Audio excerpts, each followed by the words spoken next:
Hello everybody, welcome to Sonic Talk episode 661, recording today live on Wednesday the 17th of March 2021. This is the podcast to do with music technology, music production, creation of music, synthesizers, drum machines, software, distribution, streaming, all of the kind of stuff that goes around the modern age of creating and distributing and whatnot of music. I want to say welcome to our friends over in the chat room. We've got YouTube chatties, we've got our IRC chatties, and we've got the Discord and YouTube and Facebook chatties because we're streaming via Discord as well and Facebook Live.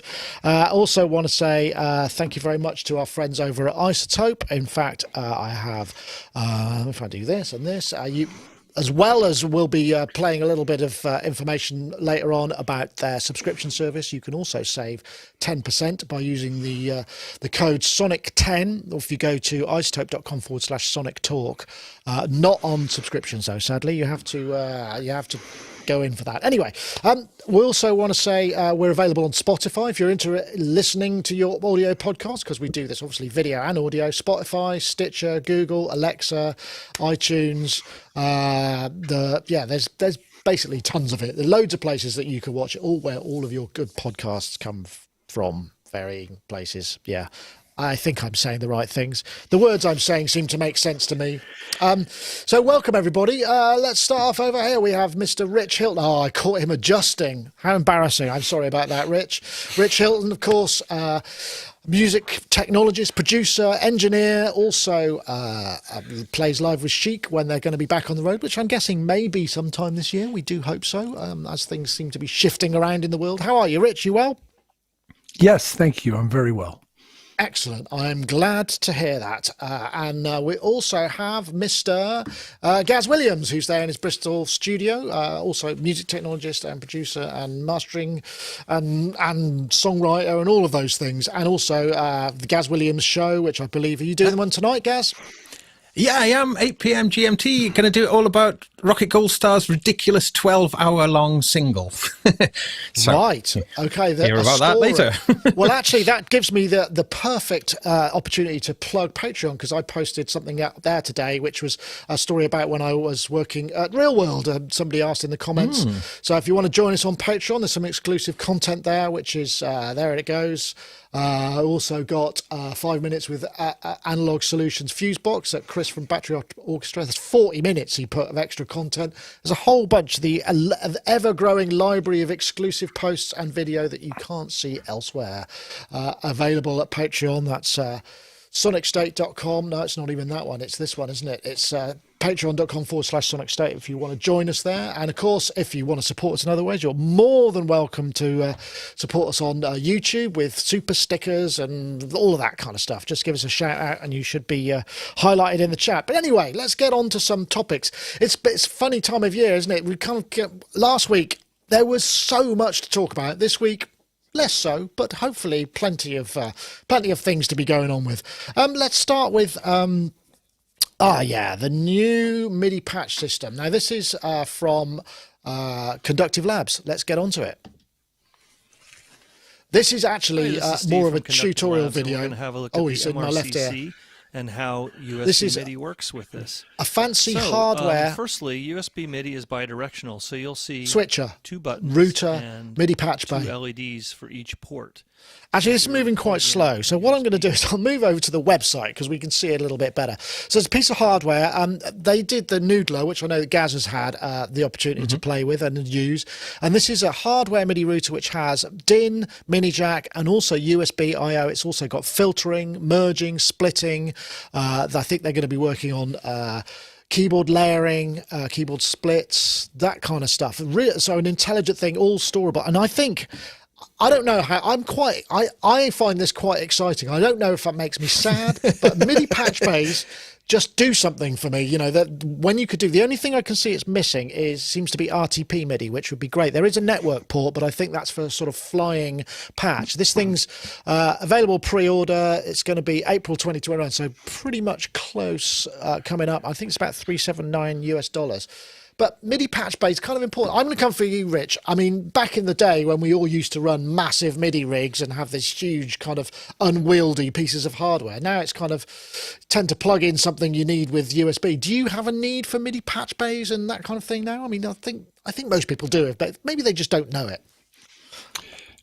I don't think I can identify a need for that in this particular space that I'm in, because I don't have enough separate hardware pieces of MIDI to warrant having that many connections. However, this is a beautiful little box and does a lot of things really well and seems to have all the proper gazintas and gazoutas to accommodate any of the needs that anybody might have, an appropriate number of USB versus MIDI hardware versus 1/8" pins or whatever, and lots of cool programmability. The fact that you can use a keyboard over USB to name things was kind of clever. And, I didn't see that. Well spotted. Yeah. You can give custom names to things using your USB keyboard, and it's cool.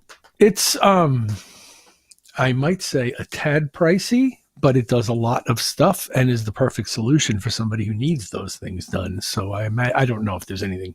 I've not shopped one of these things in a long time, so I don't know if that's where the market value is on this thing. But it seems I don't know. Yeah, it seems like a nice product. I mean, the only other stuff that I can think of that does this level of patching requires a third party thing, and that's the MIDI Connect. The iConnectivity. MIDI connectivity, yeah. iConnectivity. iConnectivity, Yeah. that's right, yeah. And that's really good, but that's got RTP MIDI and MIDI host. But this has got I know you'd be happy because there's a load of I/O ports on USB and a source and a destination. You can route ins and outs. It just seems like a really useful thing, and it's probably not.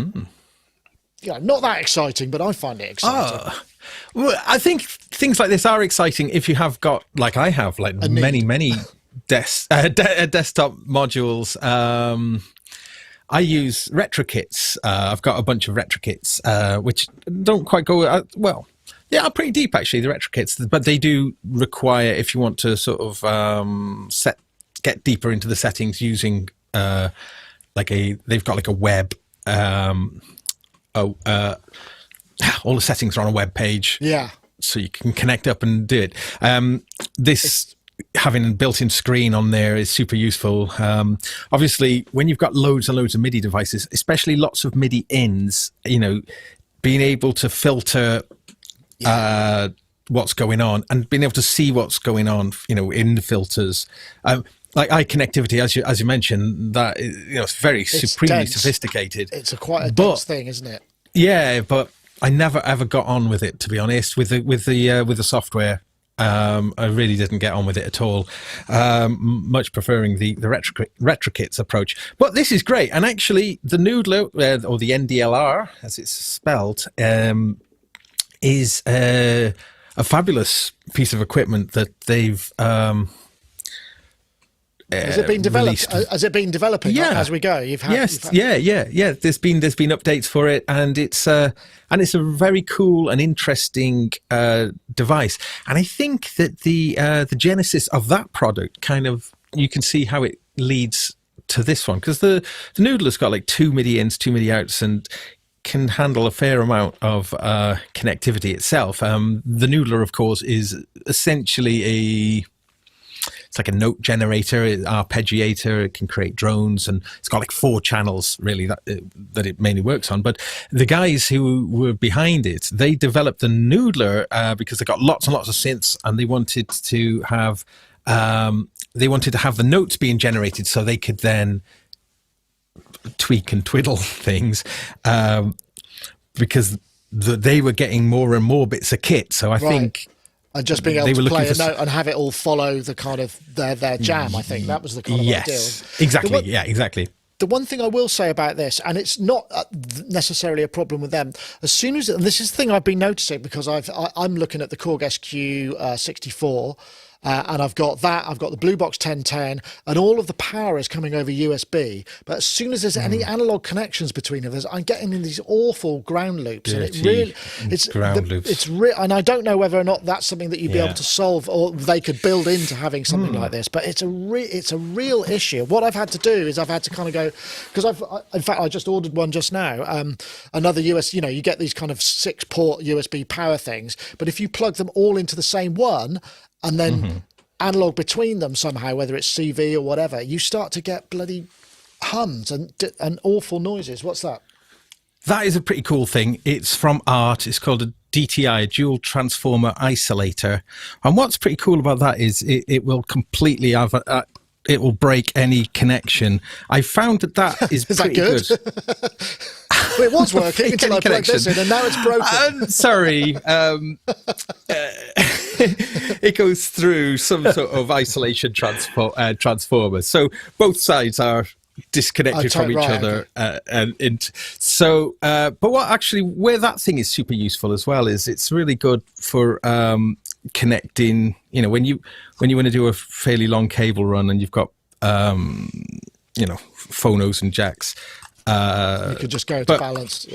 Yeah, they're about 50 quid, but do you know what? I mean, if you think about it, with a 1010 music, with a 1010 box, that's got up to 16 inputs. So that's going to cost me, is that stereo or is that mono? So that could cost it's stereo, 2 channels. Okay, so I could, for 400 quid, I could connect everything up without a hub. Seems reasonable. Yeah, good point. That's the thing. I don't know whether this is going to be an issue with this. I mean, I have no idea, but it's something that I can increasingly find as I'm reviewing more and more USB widgets. Have you been getting those issues, Rich? I mean, because as more of this stuff becomes miniaturized and desktoped and powered over USB, dirty power is really it's not. USB is not a great power source, particularly if you're using audio signals, right? Yes, I have definitely found myself managing USB in order to provide power to the things that need it at any given time. And they all look the same, but they don't all act the same, USB ports. And definitely. The laptop next to me is actually well known for having this. It's a MacBook Pro from 2016. And it turns out that the ports on one side are not equal to the ports on the other side, and you have to allocate as needed, which I do. Well, I've had the issue because this is a late 216, but it's a Retina touch bar. Actually, I've got a shot of it here. Yeah, it's right got there. a touch bar too. But it's one of the USB ports has gone. It only accepts power now. I can only use, and they just, this is something that sort of seems to happen. But I mean, to be fair, I have had 5 years nearly of usage, so I can't be too complained. But I don't fancy a new computer, that's for sure, just because of USB hum. Anyway, MIDI's supposed to be optically decoupled, isn't it? But it doesn't work when you're doing it over USB. Anyway, I'm not going to bang on about it, but it's definitely a thing that you need to watch out for. But the Conductive Labs shipping now. I think you can pre-order on BackerKit, which I've never heard of, but they're good for it. We know that the Noodler, and people really swear by the Noodler, and so good on them. I think it's going to be a good thing. I would hope. Right, let me see. I think we've got a message from somebody else this week. Our friends over. In fact, let's play that. It's Modal, the Cobalt 8, which I reviewed recently. Lovely looking thing, great sounding virtual instrument, morphable 4-pole ladder filter. 29 endless encoders, really nice piece of hardware, some great sound, sequencer, MPE support, works lovely with MPE, free Modal app for OS, Windows, Android and iOS.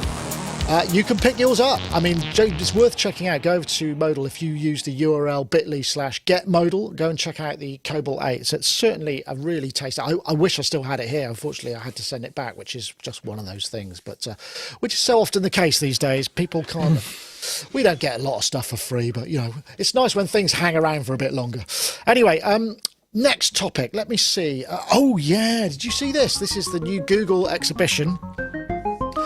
Music Makers Machines. 2 years in the making. I mean, I can't remember how much. I mean, let me see. What is it? 13,000 archive photo and video assets, 200 online exhibitions, 360 tour 3D scans, augmented reality, bespoke editorial features, sounds and iconic sticks. There's even a lesson plan if you fancy kind of putting stuff together for your own. It's actually... what's amazing about this is, wouldn't it be great to be working for Google, working on projects like this? I mean... And this is just a massive resource, and also kind of an interesting sort of view onto the future of maybe exhibitions and this kind of notion of space. And if anyone can do it in a convincing way, then perhaps it's going to be Google that do it. Now, I know, Rich, you studied electronic music, back in the day. So some of this stuff is going to be. There may even, well, I say back in the day, when you were learning in your youth. That's the same sort of thing. Without being too insulting, did you get a chance to check out any of this? I mean, you could get lost in this for days, I reckon. And I walked into the lobby and looked around, is all I did. I didn't go as deep as you did. I'm looking forward to going in there and looking around deeper, but in terms of the show prep, that's all I really had time to do today. Yeah, I mean, it feels like a real time commitment. Yeah, but you can take it in, as many slices as you want. I'm really looking forward to spending a little more time than I had a chance to, but I did look around the lobby and immediately was Let intrigued. me open it up, because there is a sort of AR aspect to this. If I can you can share particular areas, and let me see how it works. I'm trying to fit. Let's just hit for the music tech nerd. Let's go to tech nerd and have a look, because there's this AR stuff which I'm trying to find, but Daphne ORAP, just a whole bunch. And as you drill further in, Pioneers, Music Concrete, there's a ton of resources, and really, they've worked with a whole bunch of organisations and who've been kind enough to share their assets to give us these detail. And nice high res. I'm trying to find now. This is the thing that I've lost. I can't find the AR thing, which was where you could sort of grab a synth, drop it onto a grid, and then play it to a degree, and certain of the knobs will do certain things. It's actually quite cool. I know, Gaz, did you get a chance to look it out? Well, similar to Rich, I mean, the thing that's immediately overwhelming is just how much content is in there. And I think huge kudos to them for doing this, because I think it's an incredible resource, and it's all free. I'm assuming it's all free. I didn't notice any paywall on there. It is, yeah. Yeah, so quite an astonishing thing. The thing is, I hadn't heard anything about it until I saw the show notes. I mean, is it widely known about? I mean, when did it launch? Well, it launched, I think it was last week, because I got a pre-warning, which was last year, saying, who do I send information to? And I didn't know what it was. And then I got another email in the thread kind of 3 months later saying, okay, we're ready. And here it is. It's like, wow. And it must be doing well. But what I think is really cool about it is the fact that it shows this sort of trend a little bit, in that people in this big corporate environment kind of value the electronic music world and the arts world, because they're doing things in a number of different things. And it seems to be this sort of, maybe they're pushing the idea of creativity and artistry being less of a commodity again and being back more into art. That's what I'm hoping. Be nice, wouldn't Interesting it? point. Yeah, very much so. It's a very stylish presentation as well, this is, isn't it? And utilizing very different media forms as well. You say 2 years in the making, and wow, you can tell, because I think what I mean is there's a proper labor of love going on here as well. It's I'm just trying to find it's an astonishing resource. I'm just trying to find the information where There's the 3D ones. Well, here is this. Yeah, 3D. if you click on them, if you have to click on one of them, then you get the AR link off them. Okay. Oh, there we go. Look, we've got a Prophet 10. I used to really, and they've been on the mark as well with these. They're picking good iconics, not kind of the sort of somebody's idea of what electronic music. It's not like a kazoo and a it's actually properly. See, this is from the Swiss Centre of Music Electronic. Yeah, the SMEM, which we've come across. I'm just trying to find the AR link. I can't find it now. View in augmented reality. Okay, how do we do that? There it is. Oh, how do I do? Oh, I need to view it on the web. I haven't got an app. I can't do that. But this is not obviously one that you can play. Great labour of love, and well worth checking out, because there is just so much there. I mean, you can bookmark various things and kind of drop breadcrumbs so you find your way back. It's the sort of thing that you would honestly, it's like, Hansel and Gretel, basically. It's like going into the woods. You'll never come out again. Particularly if you're wearing augmented or virtual reality, maybe you got a helmet on or something, and then you get lost in synthesizers. That would be pretty cool. But it's a great idea. But you're right, Gaz. Not so much in terms of the promotion. Oops. Yeah. Wrong button. It's a bit massive then. Yeah, big massive. I beg your pardon.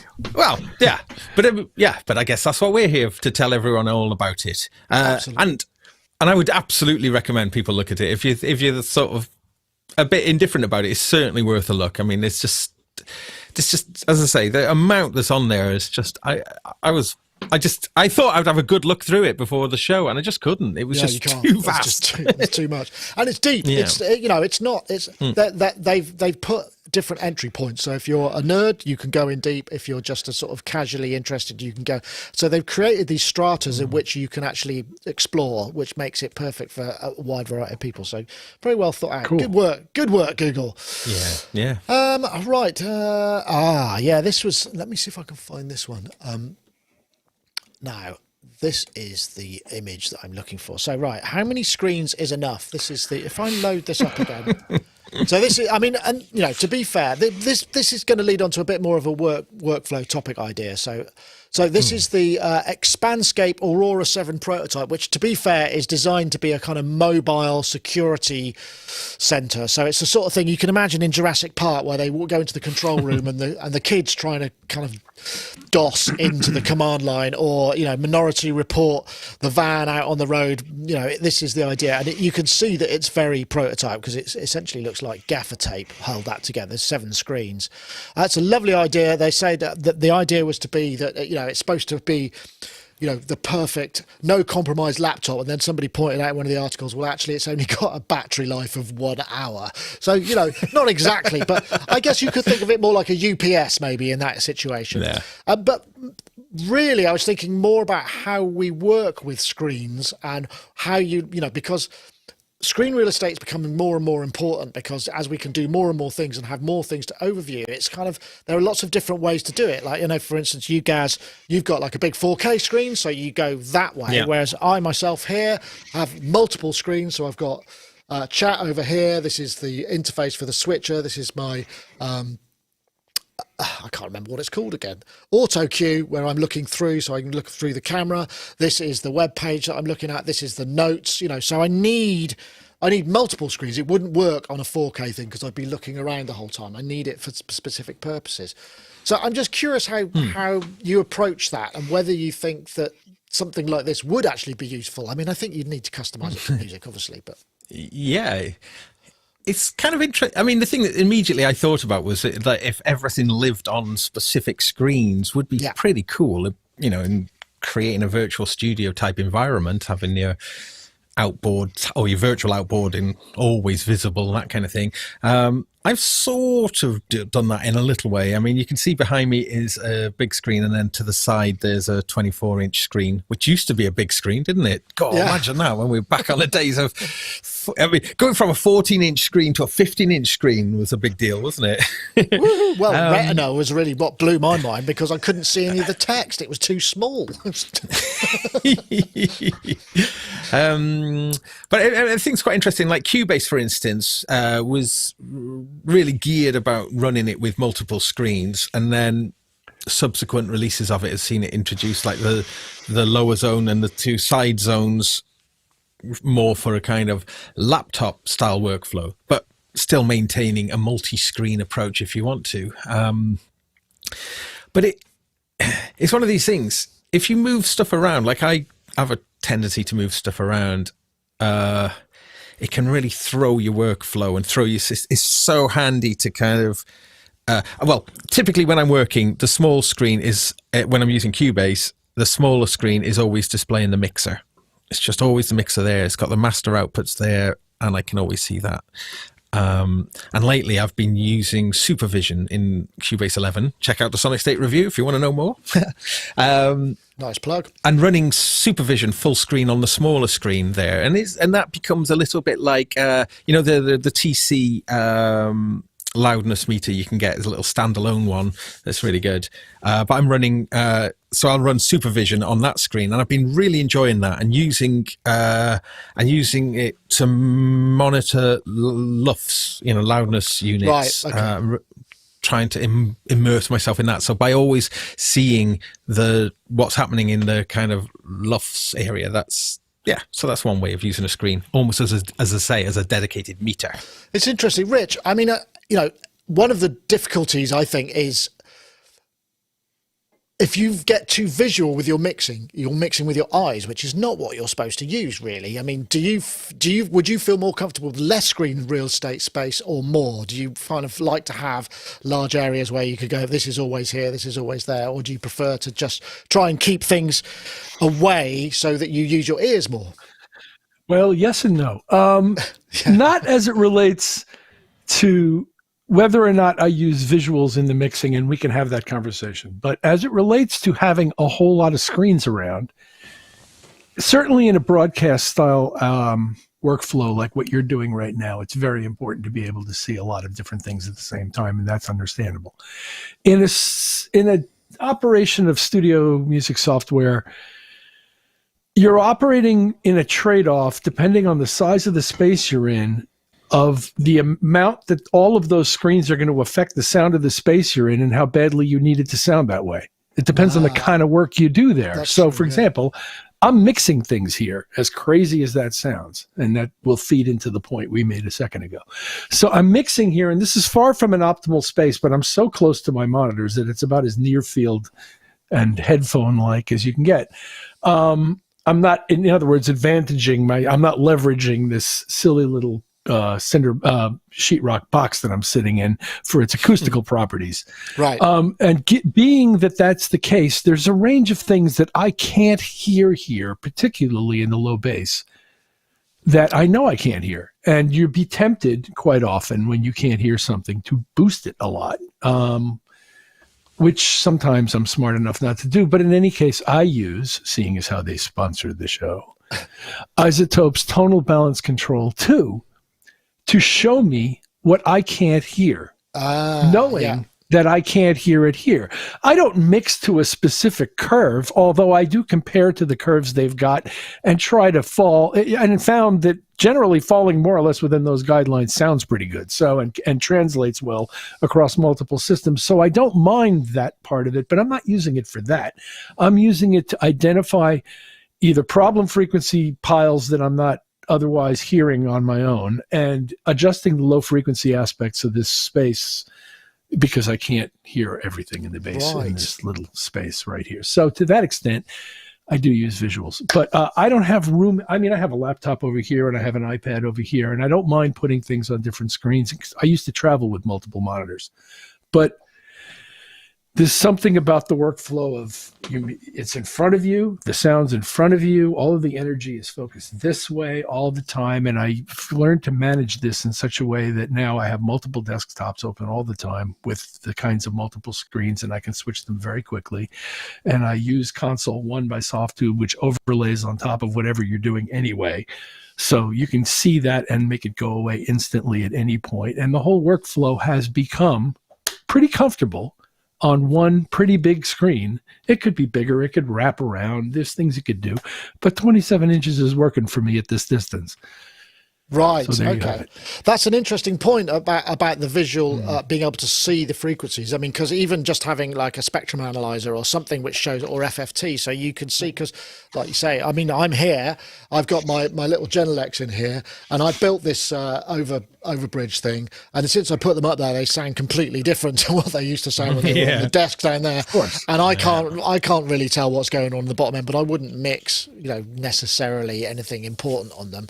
I mean, I've got various other sets of speakers, but that's an interesting. So having a visual. So I know, because I know that there were some TC things, weren't there, which was like just a screen that was like a mastering panel that was a standalone unit that just was only dedicated. And back in the old school days, some of the big studios would just have an RTA, a real-time analyzer, somewhere in the room, so you would look over in case you weren't aware of some of that stuff, just to give you some visuals. Rich's I'm pretty sure that iZotope includes a bass module that does exactly that and breaks it down. That basically your whole screen is the bottom 3 octaves of the sound spectrum, or 4 octaves. Right. And you can see and customize things. And certainly, they do show you a lot, and they allow you to adjust a lot over there at iZotope. We love them. But anyway. Yes. Yeah, no, pretty enough. few of us hear the bass properly. Very few of us live in environments where we hear bass properly. So I think getting a look at it is a good thing. Very, very good point. Sorry, Gaz, were you about to come in there? I've lost my track. I checked over to the chat room because I noticed that Kenflux Pierce is over there, Geosynth. So we've got a bunch of other YouTubers over there. In fact, if I press the right button, then it might actually be appropriate. I think the topic of metering, I mean, because obviously the topic being about monitor screens, but I think we maybe should return to the topic of metering in a future show, perhaps, because I am finding that more and more useful. And I'm wondering if other people are having similar experiences. The TC panel that you were mentioning there, had one here briefly. That was really nice. And just there's so many different ways to view your levels and that kind of thing. I think... I think there's something maybe we could talk about again.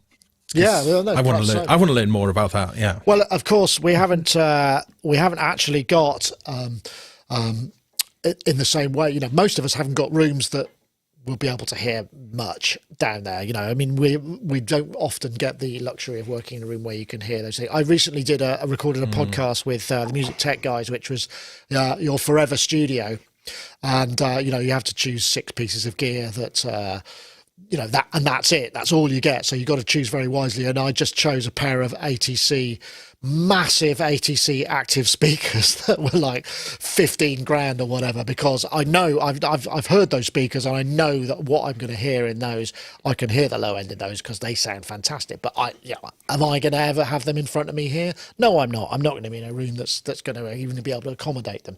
But yeah, an interesting one, I think. And well, while we're on the subject of iZotope, it's now time for me to bring in a message from them about their sponsorship and their subscription system. So let's go. iZotope Producers Club is a one-of-a-kind membership for producers ready to take their tracks to the next level. Once you join, you'll gain access to powerhouse iZotope plugins and a curated selection of tools from our partners, such as Melodyne from Celemony. Plus, as long as you're a member, you'll get every future update to the iZotope plugins in your membership for no extra cost. We'll also regularly serve you new curated content like exclusive inspiration-sparking sample packs and preset packs, and industry-leading training ranging from our own tutorials to vocal production lessons from the world-renowned Berklee Online, taught by Grammy-winning producer and engineer Prince Charles Alexander. With new content being added every month full of valuable production techniques, tips and tricks, and solutions to common production problems, becoming a member is an investment in your career that grows as you and your career do. For more information on iZotope Producers Club, head to iZotope.com. And don't forget, you can also save 10% on other products if you go to iZotope.com/sonictalk. Use the code SONIC10 and you will be able to save there. Anyway, I just want to clear a couple of things up. In what I was talking about previously was the idea of these Forever Studio, where you only there's a very strict rule. There are no bundles, so you can't say, I want the whole of X or Y or a studio. It has to be an individual piece of equipment, though I did manage to bend that quite significantly. I actually chose as my audio interface a Midas M32 because it's got an audio it comes as an audio interface built in, and it's also got a load of effects. So anyway, that was I didn't go for a Neve or something because a Neve wouldn't have the built-in effects and it wouldn't have the audio interface, so I'd need to use up another choice to get those things. And anyway, I can't wait for it to come out. It's quite interesting. Let's see what else we have. Let's go back to my topic list. How many screens is enough? Oh yeah, man. I'll play as much of this as I can get away with, or I feel I could get away with. I suspect it'll be about 2 seconds, but once I've played it, it will come straight off. So here's the video. He won't hold Right, I daren't do any more because that's a Grammy winner right there. That's Jacob Collier, and we'll get a copyright strike or something. Jacob Collier got another Grammy, and I didn't even know he had one. But not only has he got one, he's got blooming five now. It's just stopped five and 2 nominations. That was the track "He Won't Hold You Like I Do." Or Hold You Like, and that's with off the DJs Volume 3. Jesse, sorry, I don't know how to pronounce it. Volume 3. Jesse. Jesse, Volume 3, 4 volumes, proper concept album in a way. Yeah. And so, that's his 4th Grammy. And that's astonishing because he's if you're in the industry, we've covered some of his stuff before. Many years ago, I think, when we first became aware of him, we were sort of marveled at his multi-instrumentalism and fluidity. Music, he's obviously highly skilled, and the music just flows out of him in this way that's quite sickening in many ways, but also a joy to see.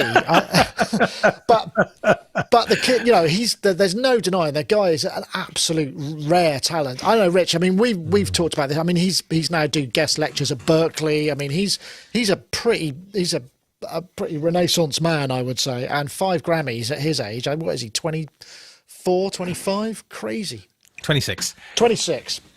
Thanks, guys. He's phenomenal in the literal sense of what the word phenomenal means. He's phenomenal, and his ability and his performance quality, his ability, he hits things on the first take, like all the time. It's not even like most of the time. To operate the way he does and create tracks live in front of audiences like that, he doesn't sit there and rehearse it 5 times, or maybe he does once or twice and he kids you about it, but almost never. He generally just bangs out performances, and they're all just ridiculously spot on. And his knowledge of music theory is stunning, and his ability to relate it to people is also stunning. And he's a very nice guy. Seems to be. I was thrilled to meet him. And he opened for Chic at a concert in France once, and he was incredible and a very, very, very nice guy. And I am in awe of his ability. Yeah, and it's also, he seems to get the kind of notion of, because I mean, when I was sort of forming my musical kind of DNA, I suppose there were still quite big players and jazz groups, Weather Report and things which where musicality and the ability to play was in the pop realm, where it's not been so much recently. The actual kind of the real high grade sort of virtuoso stuff has seemed to be ring fenced in a more specialised area of music, perhaps not so mainstream. And he seems to be bringing that back a bit, guys. It sounds like you're gagging to come in here. You got all the facts. You did more research than I did. So, well, I mean, Jacob is someone who I follow closely and just blows my mind, really. For me, what he represents is this thing that I kind of anticipated, really, and that is young people who are just surpassing anyone who's ever been before because of their access, their unparalleled access to information, the history of music and information. And I mean, Jacob comes from, his mother is a very, very highly regarded concert violinist. And I think both of his sisters are musicians too. So very, very musical background. However, he was, he really was a product of YouTube, wasn't he? He was seen perform, some of his fantastic videos were seen, by Quincy Jones's management. He was subsequently signed to Quincy Jones's management. Was he age 16 or something like that? Very young. So has managed to kind of create a very interesting path. Now, one thing I do think is worth checking out regarding Jacob, if you find him a little bit too much, like for instance, there's a famous clip of him performing in Canada, and this is the beginning of the gig. He runs out, comes out on stage, and immediately gets the audience singing complex harmonies with each other right from the start, and the confidence and just his sheer exuberance and ability to do that is absolutely stunning. And then he subsequently runs around each instrument on a stage being an incredible virtuoso on all of these things. Now, if that sort of thing is really not your cup of tea, there's such a wide range of stuff in his oeuvre that the Tiny Desk concert, well, there's two that are worth mentioning. The first one I'll mention was from a couple of years ago, where he's playing some of the more gentler songs off Jesse version, volume 3, I think it is. And those songs, together with a bunch of other musicians, are performed very, very delicately, beautifully, in fact. Right. So it's almost like any criticism I might have of him being over busy or whatever.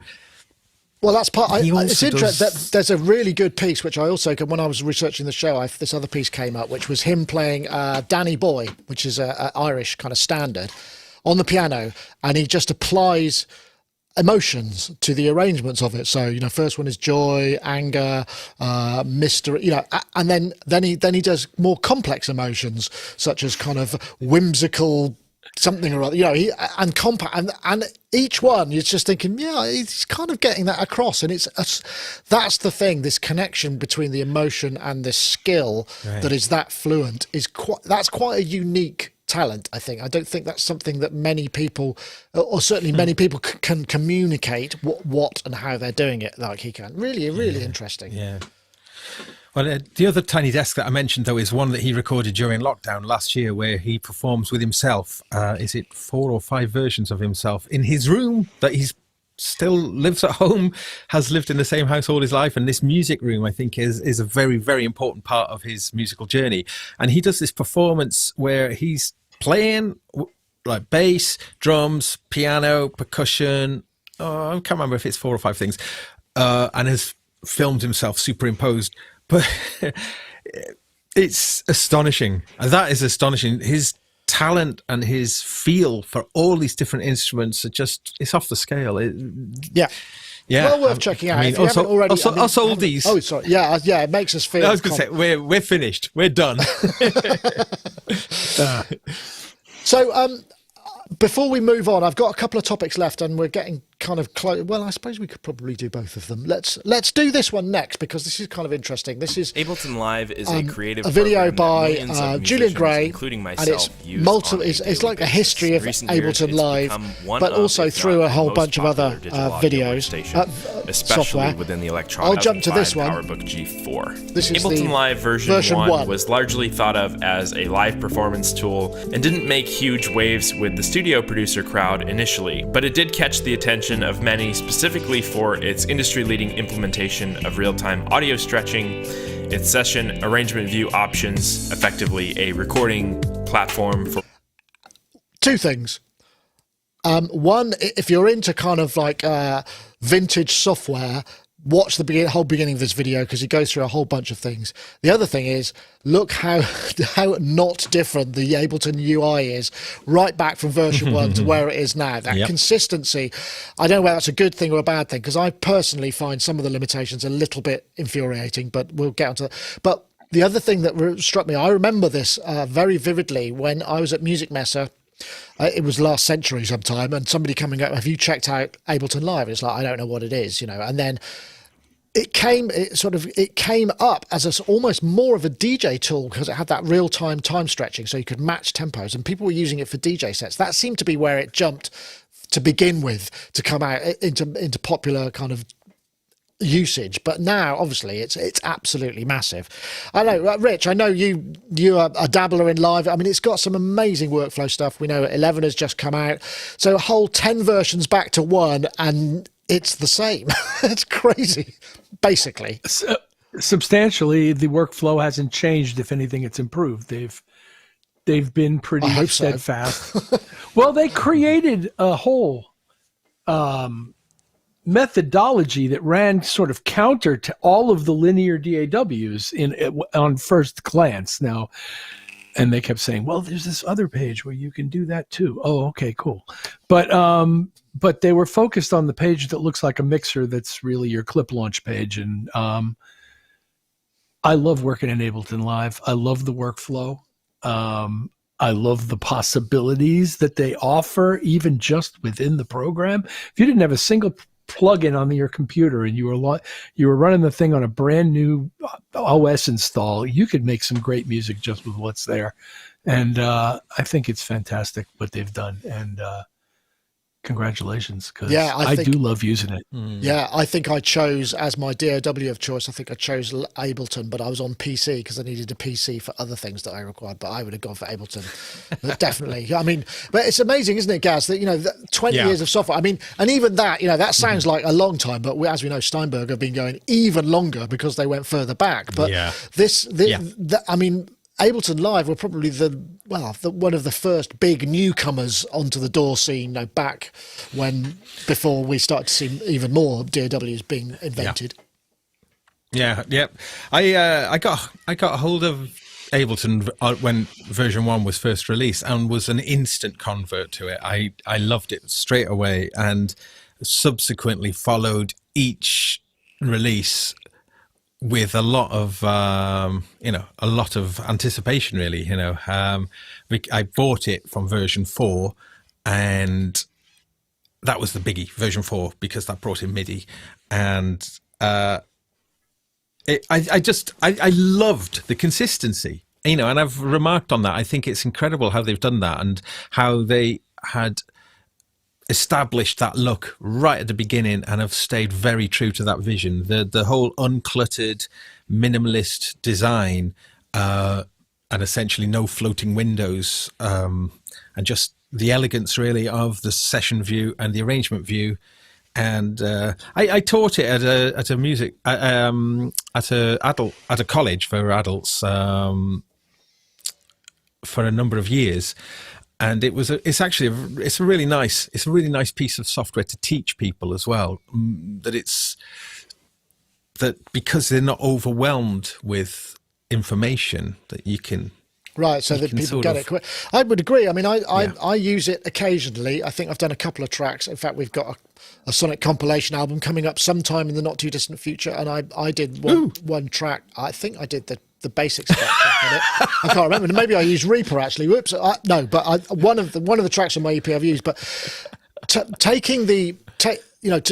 work completely in one DAW and another, to be able to move, Ableton feels like a really easy one to move from other DAWs too, because you even though your paradigm shifting, the idea of throwing ideas down very quickly is really compelling with it. I mean, there are limitations, but most of those have now been addressed in terms of like with Live 11, things like MPE and comping and things which are more your kind of linear DAW features are now front and center and in there. So I guess it makes it a lot more usable for people who are maybe thinking of jumping to another place or from another more traditional layout. And it is a DAW. I remember using that phrase in something that I said, and they said but it is a DAW, and it's yes, of course it's a DAW. I know it is.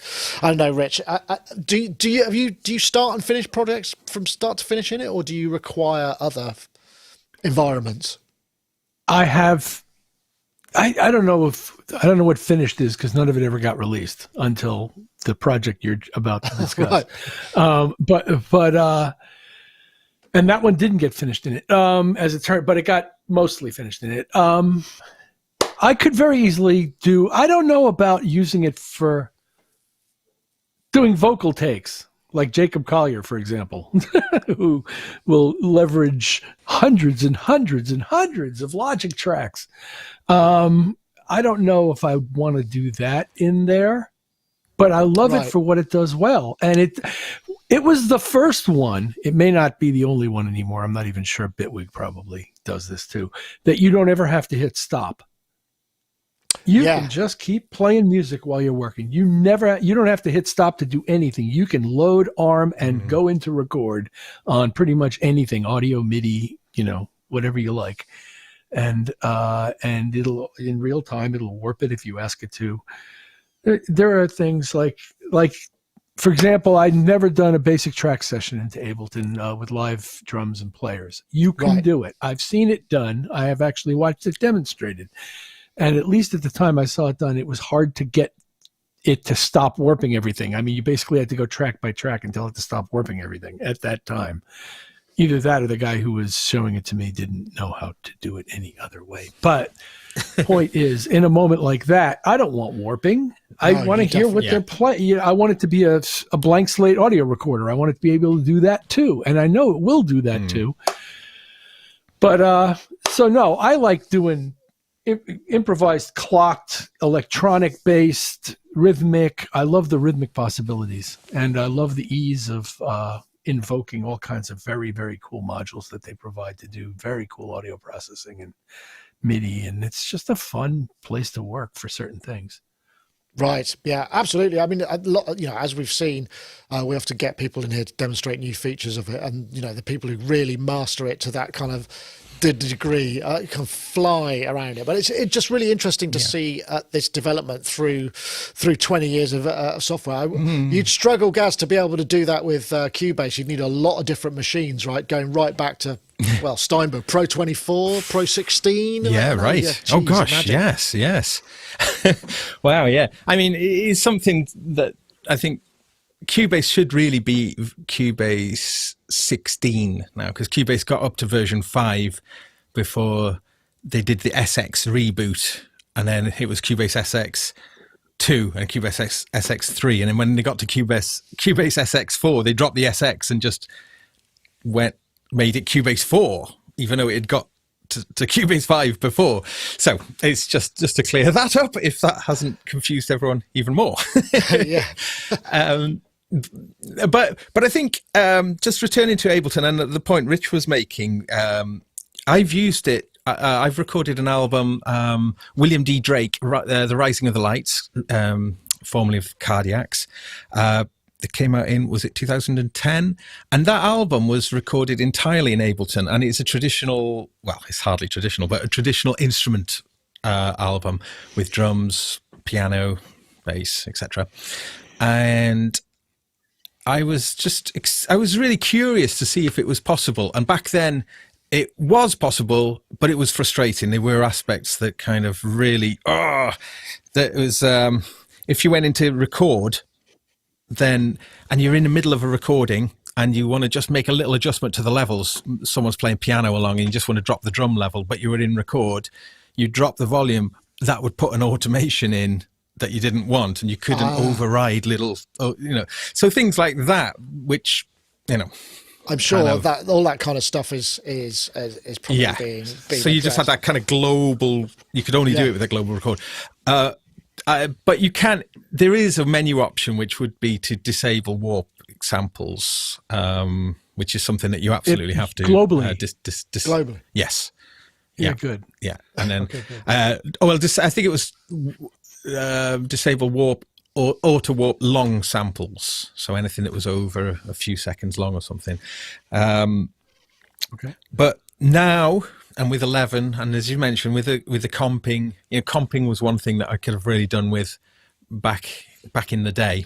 That's a big difference, isn't it?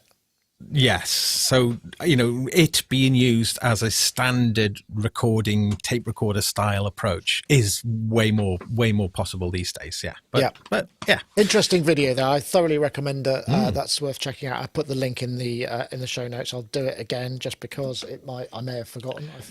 I can't remember what I'm doing most of the time. So there you go. Proved it there. It's been posted. So that will go to all of various different streams. May I make one more point? Yes, of course, Rich. Nick. Some years ago, a friend of mine and I did a mixer shootout between different DAWs where we started with a particular set of WAV files and imported them into various DAWs and mixed them. I mean, mixed them based on the raw files that were there, but just to listen to the effect that the different software mixers were having. Right.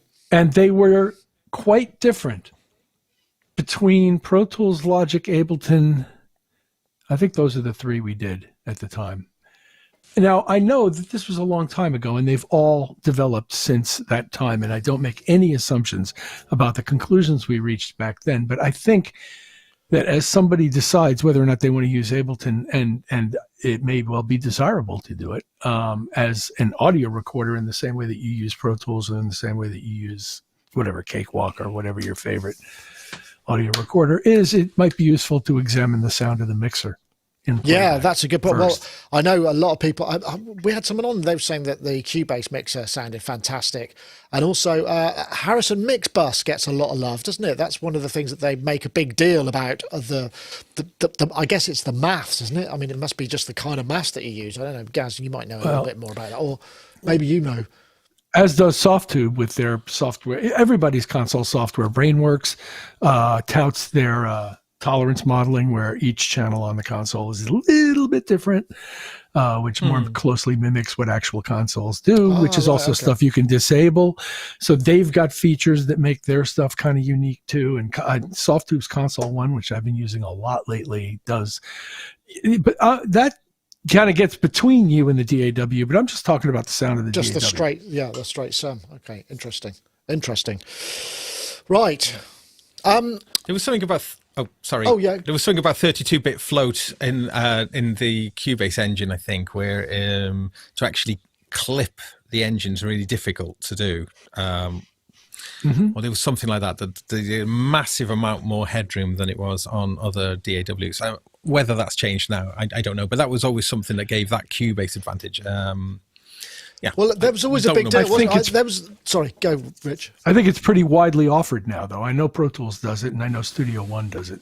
I haven't looked at Logic lately, but I'll bet you it does. Yeah, well, there was that time, wasn't there, where the rewriting of the underlying audio engine was the big stuff. Because I remember Logic for years and years and years just hadn't had that updated, and then it finally, I think, when they went to Apple and were purchased, that's when the audio engine got rewritten and was ready for a kind of rehash and maybe got bigger headroom or whatever. Because it's a no mean feat, I would imagine, to kind of completely replace the underlying technology that drives your entire thing. So yeah. Okay, let's have a quick. This is the last topic. This was just literally a new bit of furniture. This is by audiohousing.com. This is Scandinavian mid-century design. This is the idea of creating, it looks essentially like a swanky IKEA work desk, but it looks way more solid than that. I don't want to downsell it. You've got two sliding shelves. It can be set up to the top shelf for the monitors. You've got a little bit more space, so you can kind of put bigger monitors on. And it's just an interesting kind of thought. Again, this wasn't necessarily let's talk about this particular desk. It was more a question of, because I'm very much of the mind that if you're going to have a workspace to work with your music equipment, you should either build it yourself or design it yourself and get it built to your specifications, and then it will do what you need to do. Because otherwise, you end up with this kind of thing that would suit somebody else, or you have a homogeny to it. And that's just the way I'm kind of practical. So as you can see here, I've built this overbridge. I mean, I'm not cosmetically brilliant at doing this sort of stuff, but it feels like I built this to my specifications, meant I could mount everything how I wanted it. I don't know how you feel about that, Rich. I mean, Rich, if you've got a proper console like a Neve or something which is of a certain size and shape, there are only certain options that are available to you, I guess. So you don't have necessarily quite as much leeway. But what school do you fall into when it comes to studio furniture? Build or buy? Or design? It's purpose. It has to do with the purpose that you're going to do it for. For example, if you're in a Hollywood post-production mix studio, you need a gigantic console that 5 guys can sit at and do their jobs. If you're in my little space here, you don't have room for a console, and you can't put in a console-centric life. Not too many people I know, besides Yoad and Chicky, and let's see who else, live a console-centric life these days in their home monitoring environments. So then you get into the difference between home monitoring environments and commercial studios, where you basically have to have a console, or at least something that represents like a console with a bunch of inputs so that you can actually record live breathing humans in some considerable number, which I don't do here. So what I don't like is pull out shelves. Is slide out shelves, and this thing that we're about to discuss has nothing but slide out shelves, and I don't think they're comfortable for anything. They're not solid enough for me, and I don't think trying to put the entire computer rig and the keyboard in front of you is a good idea. Oh, okay, that's interesting. I've as evidenced by what you see here. Yeah, I see what you mean. So do you kind of think in terms of having sort of micro spaces within the space rather than try and have everything in the same plane around you? That sort of just anything that keeps me away from a slide out shelf.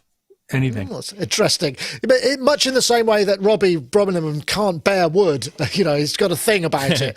I'd like to explore that further in some. What? I'm talking with Gray. No, it's like because I don't have a problem with shelves, slide out shelves. I'm okay with that as long as they're fit for purpose. I don't know, Gaz. How do you feel? Because I mean, you're like me. You know, you build and design and constantly tweaking. I mean, is it ever finished? Yeah.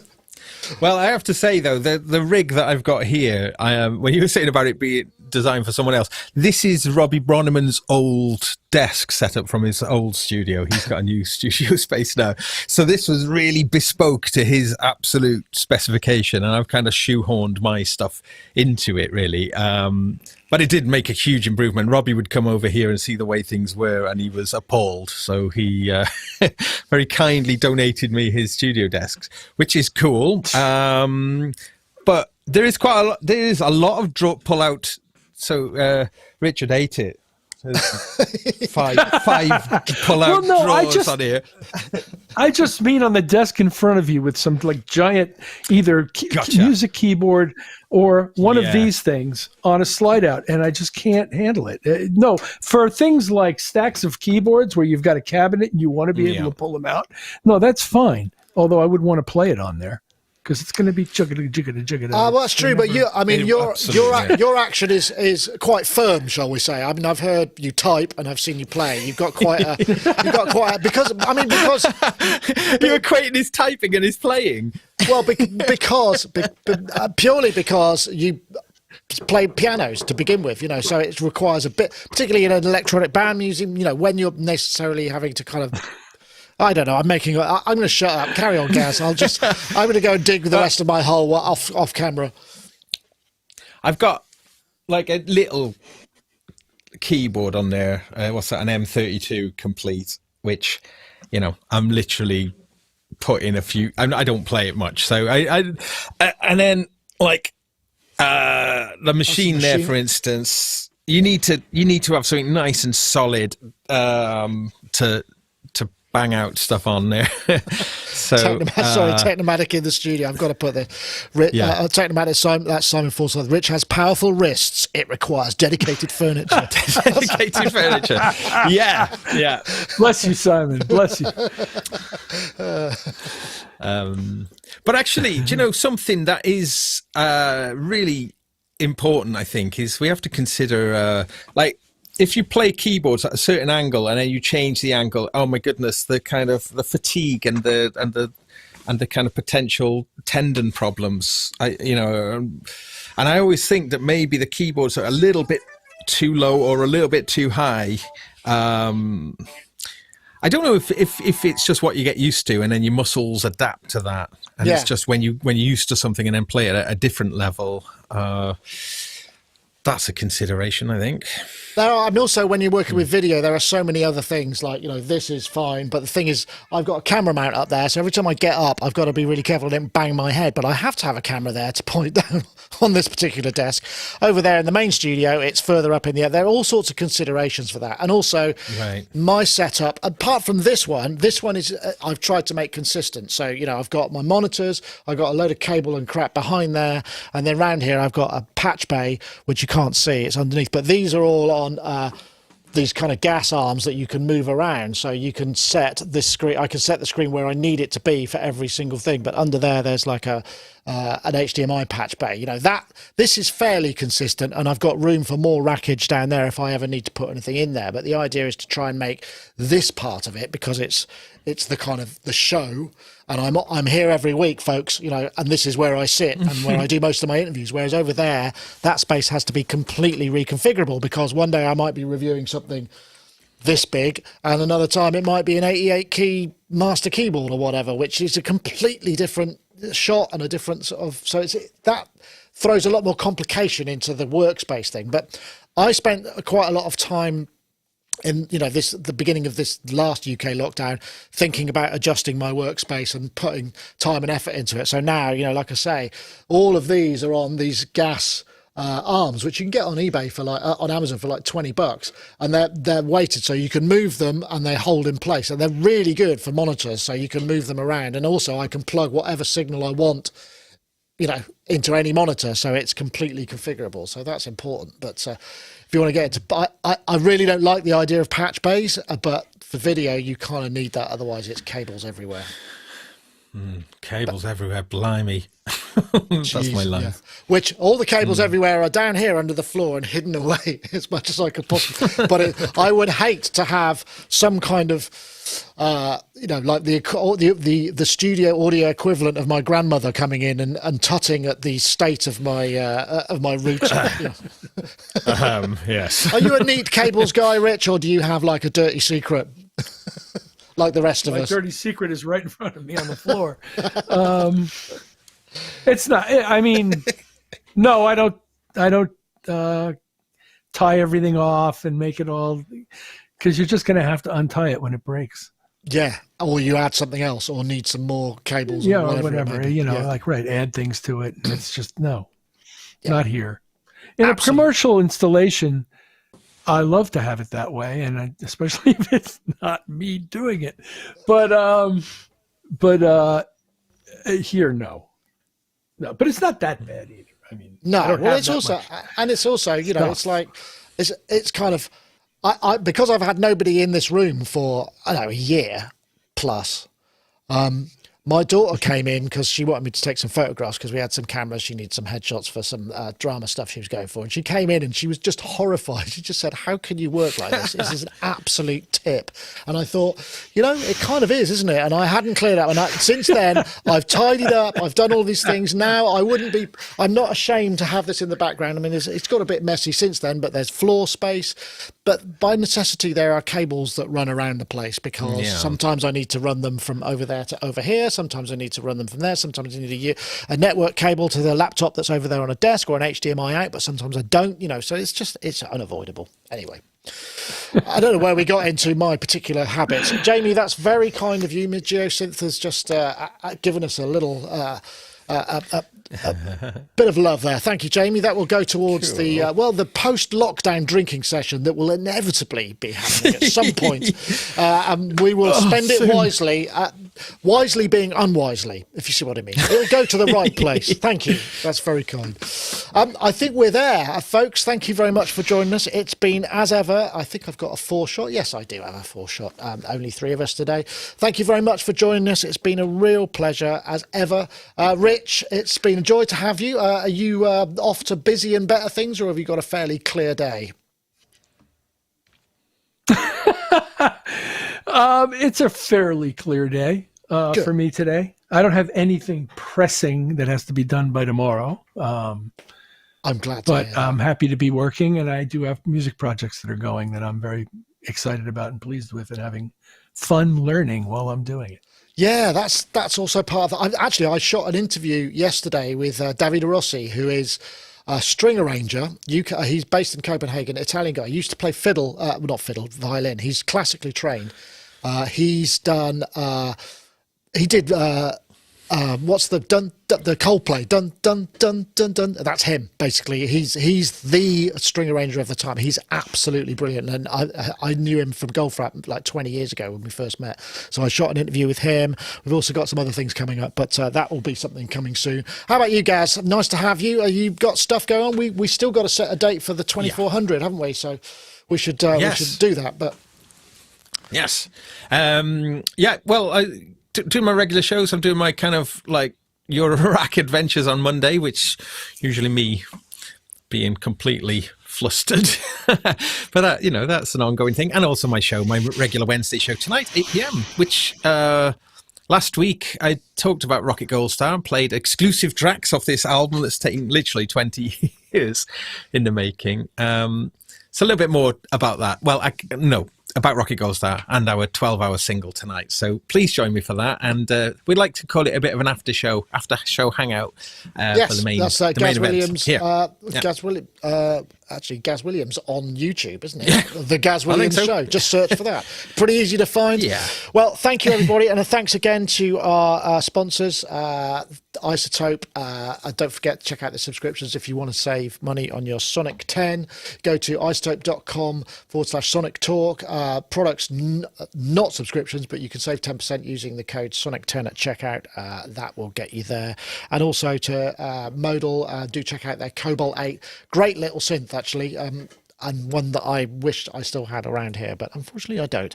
That's it for this time. Thank you, folks. It's been a pleasure. We'll see you all next week, hopefully, for much more of the same.